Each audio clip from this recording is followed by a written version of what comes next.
Okay, hi. So my name is Carrie Johnston, and we're filming today from the traditional territory of Champagnat First Nations in Dakwakata-Haines Junction. And my guest today is Teena Dickson, and Teena is in Kwanlin Whitehorse in the traditional territory of Ta'anquichin Council and Kwanlin Dun First Nation. Welcome, Teena. Good morning. How are you, Carrie? Thanks for having me today. I'm great. Thanks for being here. So tell us a little bit about who you are as an entrepreneur and what you do.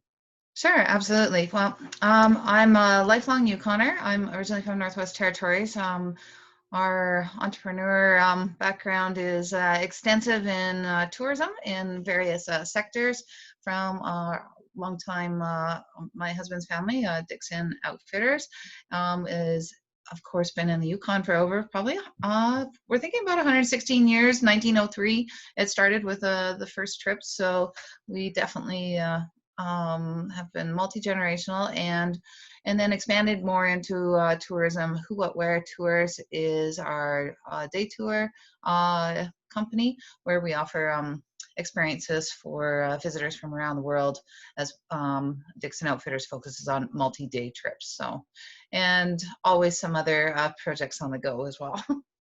So so tourism-based businesses, both short-term and long-term, what are you learning about your business model in this pandemic?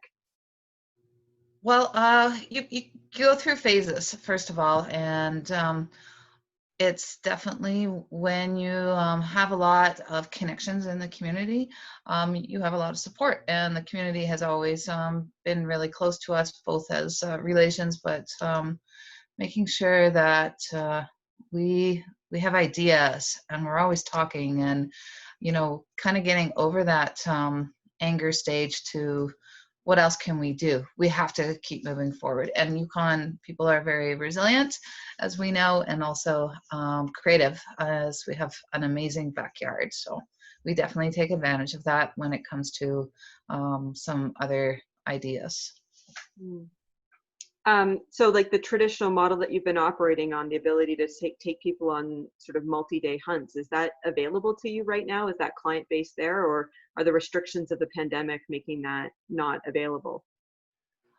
We are definitely restricted, so both on an international level and on a territorial level. And so I think we're in like week 14 now, where we have had no visitors, no outside guests who are always part of us. We have either crew that are both local and from outside, and our visitors. Yeah, things are, so that has allowed us to reconnect, spend some time, and recognize that yeah, it's our life. It's not our lifestyle.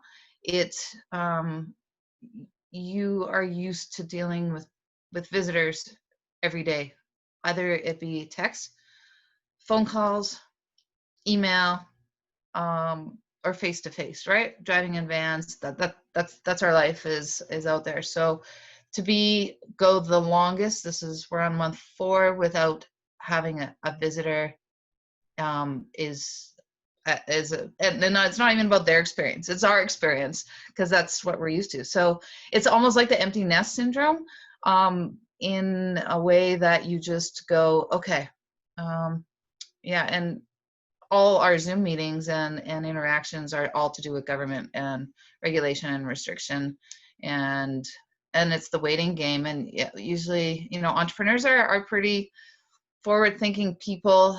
We control a lot of our destiny. Our thoughts are what we're doing. This is bigger than us, unfortunately. And so outgoing people like us, it's made us really, really step back and try and reflect, and then time to move forward. So we're doing both. Just something that you said there, like it's your life, and I always used to say too, when I was guiding, like my life right now is somebody else's dream vacation. And that's like, like that connection that you get to share of making that experience happen for people, and how connected you are to that experience. And yeah, it's hard. Hey. Well, people, I have reminded, because our children are involved, friends, everyone just knows that this is our busy time from May until October, you're not going to see the Dicksons.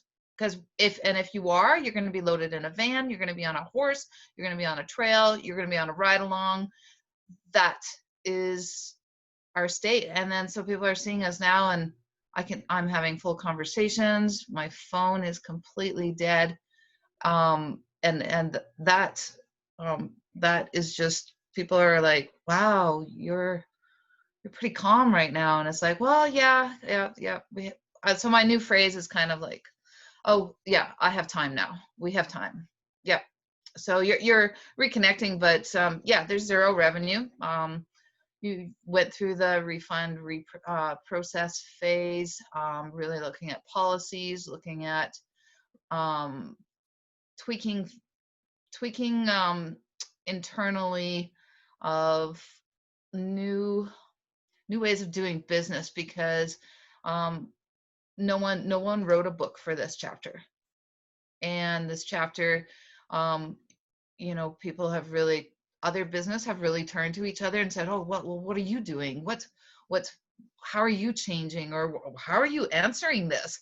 And that's where we've really gets back to your core values and your business philosophy, and how you deal with your customers, and how you've attracted them and kept them and will keep them in the future.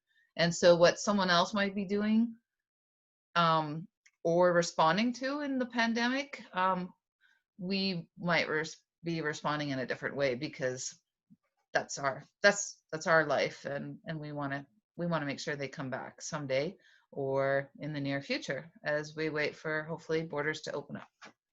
I've heard that a lot in this podcast series about people like really focusing on their back end. You've got this like forced pause. So it's an opportunity to kind of clean up your administrative processes and think about those, like how you're making yourself more resilient to, when your clients are coming back. So, and you talked a little bit about your clients in there. Can you tell us what you're learning about your customer, about Yukoners right now? What's kind of the feedback that you're getting? Well, so we based on both companies, we have two really different clientele. The multi-day clientele is a more high-end experience product. So they do a lot more planning, a lot more research, a lot more investment. And so the more money they spend, they seem to be a little bit more relaxed in terms of, because they're used to dealing with, they book a year, 2 years out to plan their Yukon trip. My day clients that maybe are coming to the Yukon, and we're only going to be part of their experience, but it's an important experience. Maybe they're going to do a day trip with us to Kalani or down to Skagway, or we are going to do something special, maybe a hike in the afternoon. They're much more worried, because they're super planners, right? They've squished as much things in as they can in their 9-day once in a lifetime trip to the Yukon. So when one little fragment piece, and they usually overplan a little bit, they're light explorers, they need our support. We're logistic experts. They've relied on us to make sure that their experience fits. And you have a lot more communications with them. The smaller trip, and I don't mean but the lighter experience, they seem to be a lot more worried than the multi-day, because you've built up a much more solid relationship and file with that clientele. And so we deal with a lot of domestic, Canada, US, and then our day is much more international, where it might be Australia, New Zealand. It's all the English-speaking countries, as our guides are local. So we are not offering in different translation services. However, they're welcome to bring a translator with them. So yeah, you're learning just a little bit more how people are dealing with crisis, really, and they really turn to you for advice in this time and what they're doing. And I'm not the president or the prime minister to be able to answer border questions, but they're hoping to hear the right answers, right? Because they've invested so much time with booking with you, because you're a Yukon ambassador. You know the lay of the land, you know the people, you've created and offered a lot of suggestions to make their experience. So they're kind of relying on you for the next step as well. Yeah, and like as a guide, you're a leader, right? Like you're leading a group of people around. So what are you learning about yourself and leadership as an entrepreneur right now? Hmm. Um, well, you definitely have. I always say that you're, well, one, I'm a Gemini, so a born leader. Let's just put that out there. And so the 360, we're adaptable, creative. We also, I have a team that really look to me for advice, as most of the staff have been laid off, and trying to come up with some other projects and support them and just have that day to day. I mean, we're used to having people at our home office every day walking in the door at 7:30, and it's quiet. So you try to keep those connections, or just touch base with people. And as a leader, I think leadership is all about communicating, right? And having those good communication skills. So whether it be through social media, is kind of my marketing campaign has switched a little bit more to um, reminding Yukoners that we're still here, and that tourism is an important part of our economy and our sector, but also just switching it a little bit to get people to recognize our backyard and the value, and we have it to ourselves right now to, I call it our Yukon, and to go out and experience it, because there's no visitors here, and we might not be making any money, like zero revenue at all, but it's keeping us out there because it's the community that sells us, promotes us, as opposed to, yeah, we do the big national marketing campaigns and international, but my heart and soul is Yukoners, because we're 100% made in the Yukon. So I have a really different model in terms of promotion. It's and they will, when people slowly want to start coming back here to visit us, whether it be especially the domestic market, it's your friends, it's your family, so you're going to remember to message about us and say, oh, well, I know who what where is still, um, they're still operating, and they're pumped, they're ready, they're licensed, they've kept up on everything, because we're here. It doesn't take a lot for us to mobilize, because we are here. And so I'm trying to get our Yukoners to go out and kind of enjoy some visitor experiences. They don't need me. Yukoners are fiercely independent. They might not spend a lot of money, but they're going to have that experience out on the land that people pay us to do every day. So it's a gentle reminder and messaging in kind of a reverse way. Yeah, I mean, that's for domestic clients. Like they don't always think about always hiring a guide, but it's like that's that awesome opportunity to engage with locals and kind of get that like insider information, or see through the worldview of somebody who's from the Yukon while they're experiencing the Yukon, and that's a great opportunity. Hmm. Mm-hmm. So how are you pivoting your business right now? Because you've just talked about not having any revenue. So what are you doing? Like what's Well, next? well, so we're never going to have the revenue that we had, because I've put so much back out to our. I've really, with refunds and cancellations, have valued our client, and have returned a lot of refunds and cancellation monies, because I know they're going to come back, and that's just my business model. So money is going out the door continuously. However, I'm investing in their future planning, and with that in mind, I'm tired of meetings. I think a lot of us, we don't have time to do a lot of the funding applications, and hearing continuous government this, government that. As a business, part of that sustainability and being an entrepreneur is not relying on public dollars all the time.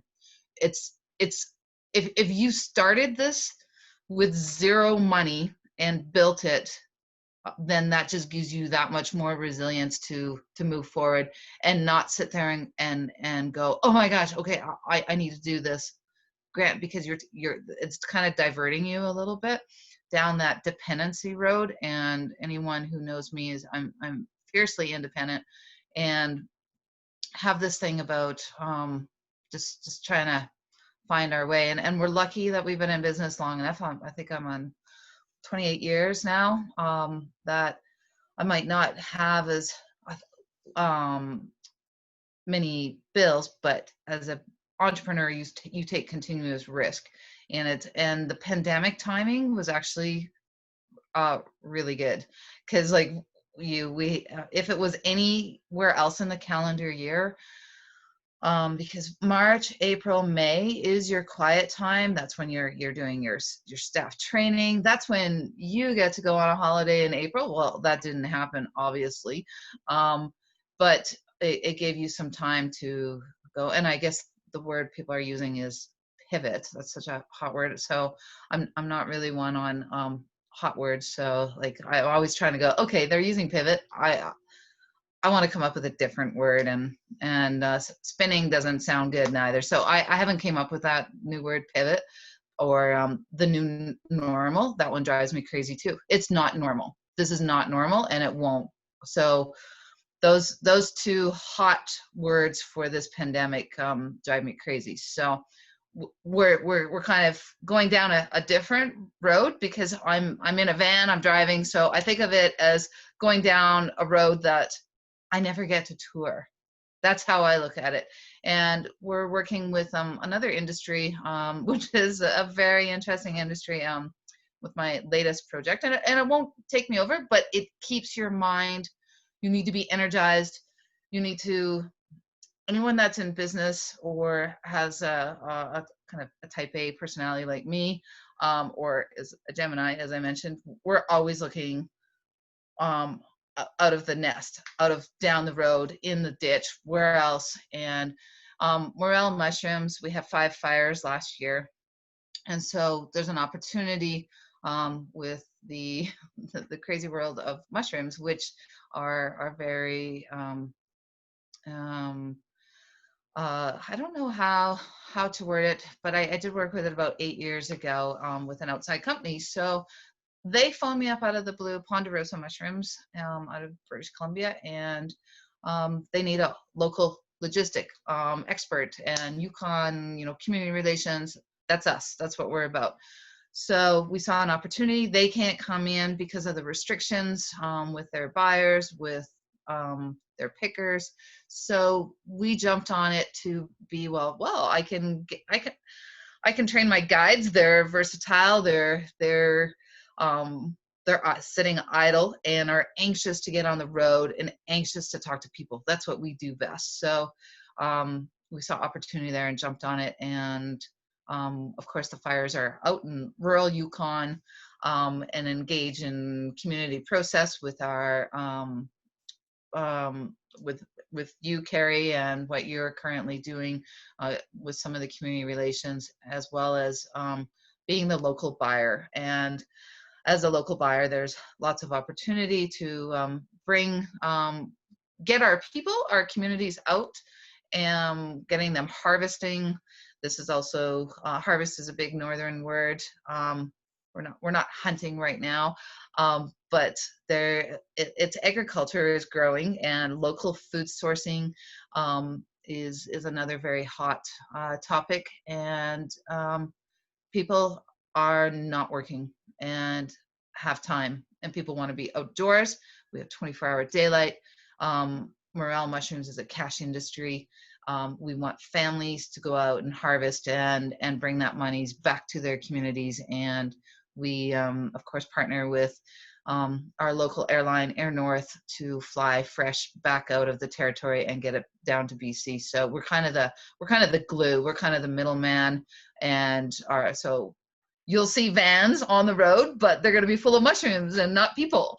And we're going to see our guides on the front line, talking with the communities again, talking with Yukoners, and as an Indigenous-owned company, also we saw that even as that's even more key to make sure that our people are understanding that this is a once in a lifetime opportunity, that the Yukon's borders are closed to outsiders. So you have the whole crop, you have the whole land, you have everything for yourself and your family and your people in your backyard to make some money, to enjoy being out there and doing something new too, right? Lots of people might not have. We're getting calls all the time about, okay, how do you pick where am I supposed to go? What am I doing? I have time, my family, my children, and that's kind of exciting. So that's renewed energy for us. So yeah. Yeah, that's, gosh, my heart is just like, I'm happy for you. I'm happy that you're bringing this to this opportunity to the Yukon and promoting it the way you are. It's good. Yeah. Yeah, definitely. And What? our team is happy. When we were loading them up, and we have no idea, the season could be 3 weeks, 4 weeks, but it gets you through that time where all of us are usually so focused with people in our vans, and it's just that time. We're seasonal people, so we should be out right now doing something. So they're excited to learn something new. There's going to be some takeaways for them, because they're on the front line doing sales. That's usually me doing all the sales and pitching in our office team, and now our guides get to kind of show their stuff, and also they're having to go down a different road too. And yeah, so there's a real great spin-off there, and it's not just about me kind of leading the bus. They're leading their own bus, and the more they sell, the more money they make. So they have a vested interest as well. It's empowering people, right? And that's going back to your leadership question. I have those tools in my belt, and they're continuously changing. I change out my tools, but I'm building capacity in other people's tool belts. That's so much what we hear in this podcast series too, is about like that idea of lifelong learning and personal growth. And I was even just thinking, like, when I used to work as a cook in camps, and that was what I would do, is go out on the land and learn what this, take out my books and learn what is this thing that I'm seeing, and how can I utilize it in what I'm cooking or whatever it was. And it was actually morel mushrooms and spruce tips, like this early season stuff that Yeah. kind of got me really excited about learning more about all of this backyard that we have here. So that's really neat to see that empowerment. And the further empowerment, besides from like a business and growing people, but this is because of the pandemic, people's mindset, we need to, it's that reset button. And this is a chance.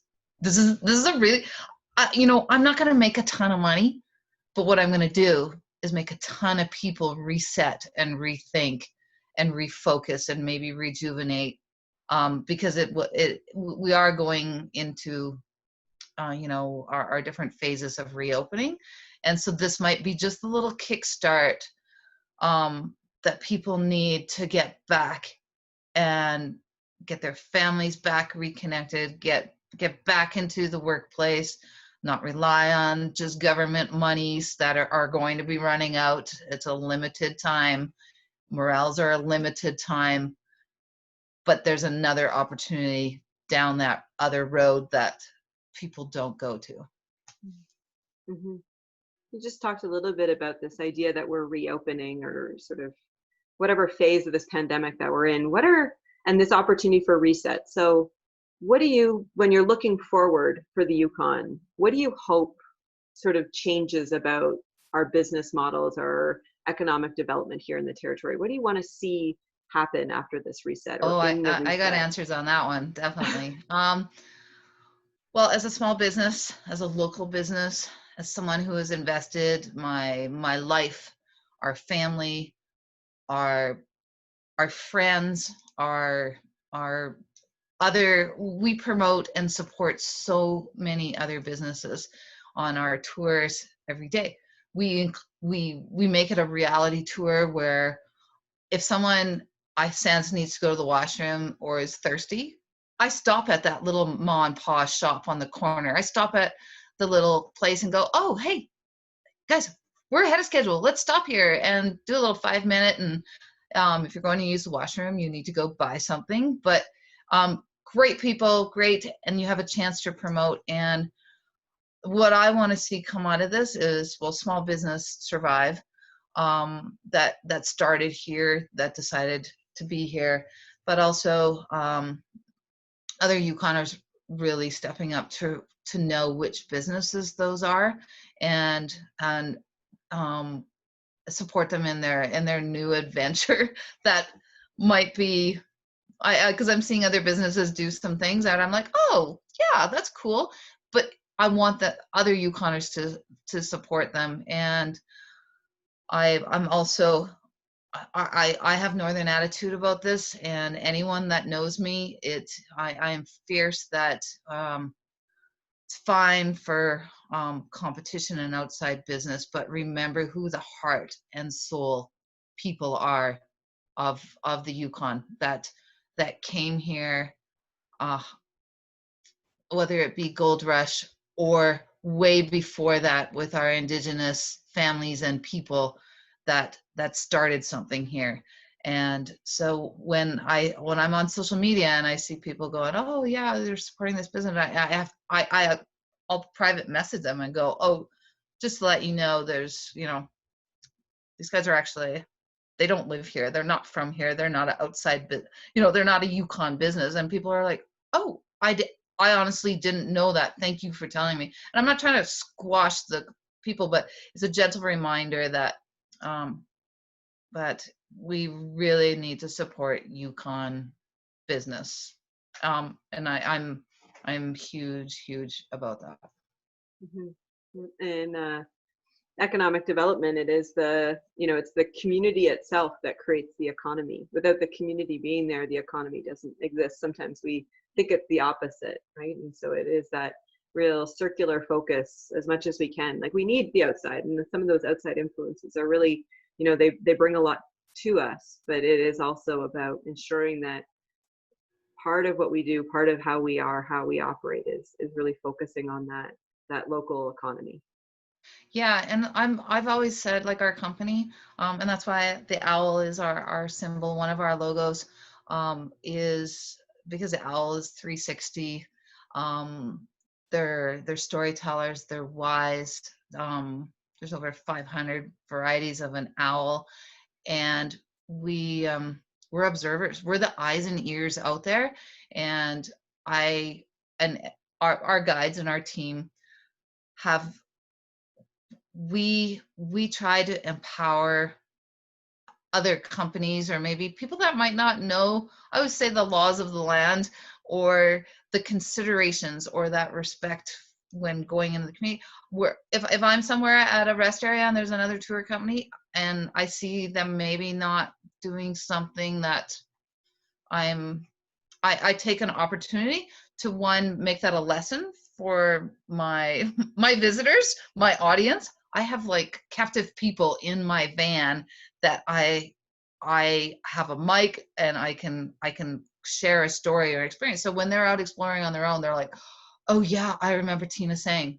don't idle at rest area stops. I don't want to hear of idling vehicles.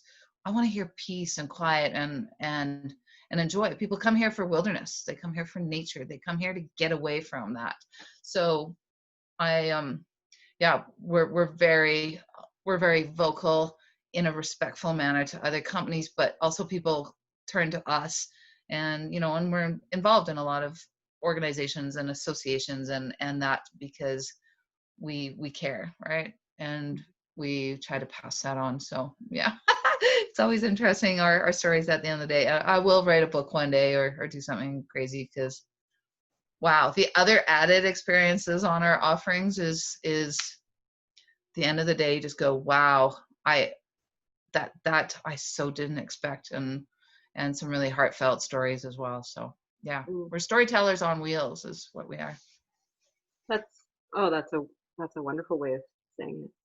I think even in what you're saying there too is this idea of like sharing your worldview with your clients, sharing this way that you see the land, this way that you see the Yukon, without the engine sound or whatever it is, but like your worldview and how you can bring that to your guest.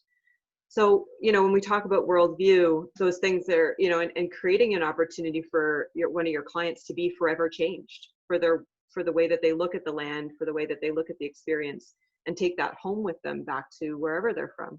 So have you had any worldview shifts during this pandemic where, the way you saw things before are different and you'll never quite see the world the same way?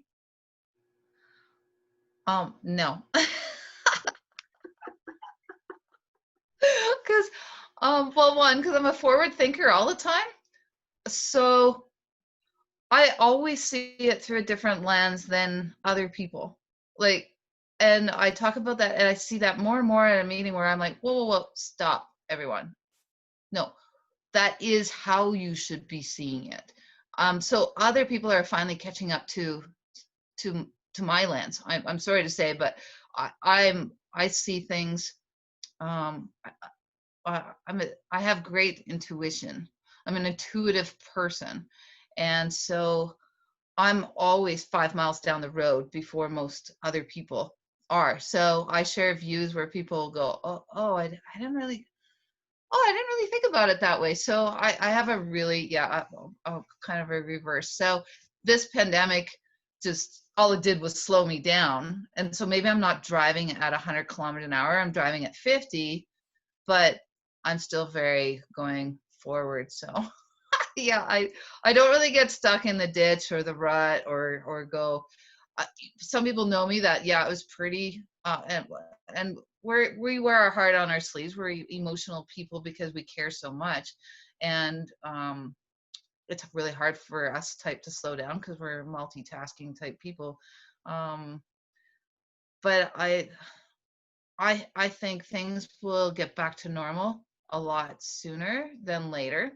And I know that people are going to come back to the Yukon because it's on their list. And maybe they're going to travel around their backyard, but I know they're coming back. And the Yukon is a pretty special place. So we have a natural ingredient and a natural kind of attraction in people's mind already. And we just need to keep feeding that dream and that vision. And that's what we are, visionaries. In those opportunities for like this little bit of a break, what's kind of keeping you grounded? How are you finding your breath? Well, I'm breathing a lot more. I guess I just get to more time with family. We've, we because our kids are definitely young adults and have worked, and so we've kicked them out the door because they've had to go get other work. They were laid off too with the company, so they've in their young years of 18 and 23, they've only ever worked with the hype of our season, and it's given them opportunity to go down that other road too and go find other work and go work with other people and appreciate maybe the family company that they do work for and some of the perks and some of the challenges. And so they get to grow. But also I get to spend more time out on the land, a lot more time this year where I don't have people in tow, where I'm not having to interpretive chat. It you can't help but go into that mode, and families and friends, they laugh all the time because I ask guide questions, right? Or I start telling a story. So I don't have a mic on. So I have a little more freedom to go down that trail where usually I have to stop because I have 10 people in tow, or so I get to be a little bit more of a visitor and have my own experiences with no one. And so yeah, I'm not getting paid, but I get to go longer, right? Because I have more time. So anyone who knows me in the last 2 months, my new slogan is, I have time. Yeah, okay. So because right now doing this podcast with you would be impossible any other year, but my phone's not ringing, so we're uninterrupted right now. This has never happened in a June ever. And that's kind of exactly the point of this podcast, is to kind of capture these moments in time so that when we're looking back even in 20 years and thinking about like, what did we learn, what happened during this monumental event in sort of world history, it's capturing, because it will change all of our industries in small and big ways, right? So what happens in this reset moment, this opportunity that you've never had, to think about things just a little bit differently. Yeah. Definitely. Yep. Any songs, books, podcasts, movies, what that you'd recommend for people to think about, to listen to, it's getting you by, or you think everybody should have? Oh my gosh. So, well, we listen to a lot of music because we're on the road, right? Anyone that knows me too, I don't have time to read books. Never have. This is the first year that I've read 3 books this year. That has never happened. So, and I know people, if anyone's watching or listening to me, they're completely laughing out loud, because if I can get through 1 chapter in a month, to actually sit still, or because yeah, I don't need a book to put me to sleep at night. I don't need music. I don't need anything. Songs, I haven't really found any new songs. I tend to be quite traditional in that way. So what it does is it allows me to listen to my music more and enjoy it, because there's no one around me. There's no one with me. So one book maybe lately that I'm reading right now is Daring Greatly, and I am also not I'm a very spiritual person in my own way, but I've created my own spirituality. So, and it basically talks about, and it's funny, it's the timing of reading this book, because someone gave it to me, and they're a social worker, and I am so not a social worker or a government person. And they're like, they gave this book to me last year, and so I started reading it, and then actually, because I had nothing else to read at this cabin, I only had 1 book in my backpack, and it just happened to be that. So, and it's actually very, to open the page during this crisis, is very good timing, because it talks about change, and and being a risk taker. We're as an entrepreneur, you have to be a risk taker, and daring greatly, and continuing to do that. So it might slow you down, but you still have to take risks, and daring greatly, and understanding people. And yeah, so it's pretty heavy, but I was like, I had a couple little aha moments where I'm like, oh yeah, that makes sense. Someone else through Page, because I don't read a lot, was like, it reinforced really my mental state of what we're going through in this crisis right now. So it's kind of funny, because it's my 4th book, and I'm just like, and I don't read books like that, but it was the only book I had out of this cabin. I'm like, okay, I'll open the page with hesitance, and so it kind of reminds me of a counseling book or something. So, and then actually the first couple of pages were pretty good, and it talked about leadership and blah, blah, blah. So I kind of cracked up about that. So yeah.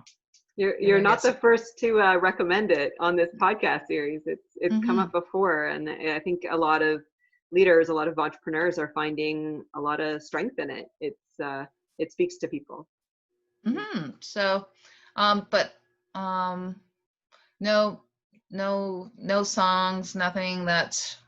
Yeah, and I screenshot a couple quotes here and there that maybe I might reflect back on once, but because I'm so forward thinking, I don't look back in my photos and slide, like during social media. Yes, I'll go back and look for that perfect photo, but that photos are very recent.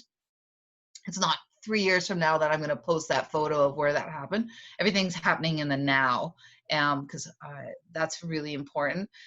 And I don't have time to scroll back. I don't scroll back and go, oh, what was that quote? That was so great. If that was meant to be it, that quote I would have shared today with someone, or it would have been out there by now. I've forgotten it and looking for a new quote. That's how I am. Mm, that's great. Any final thoughts for today? Any last words? Last words. Oh, there's never a last word. There's always more words and never enough time. So when we're engaged in good conversation, it's always hard to end. No, I appreciate. I've always wanted to do more podcasts and more. So this kind of, I look forward to kind of hearing it. And I just think I hope people enjoyed it, and it's getting back to your values and sticking with them in your business model, and dare to be different. Take some advice, but don't take it all. Create your own plate, fill it up, change it up, and throw some mushrooms on it once in a while, and go down that road you've never traveled. And if it's in a van, and if you get stuck, that's okay. You're gonna get out. We use a lot of figurative speech like that because it's about the plate, it's about the van, it's about driving and exploring, and we live and breathe that. And the day you stop doing that, yeah, you probably need to leave the Yukon. Yeah. Oh, thanks so much for your time today, Teena. You're welcome. Okay, thanks.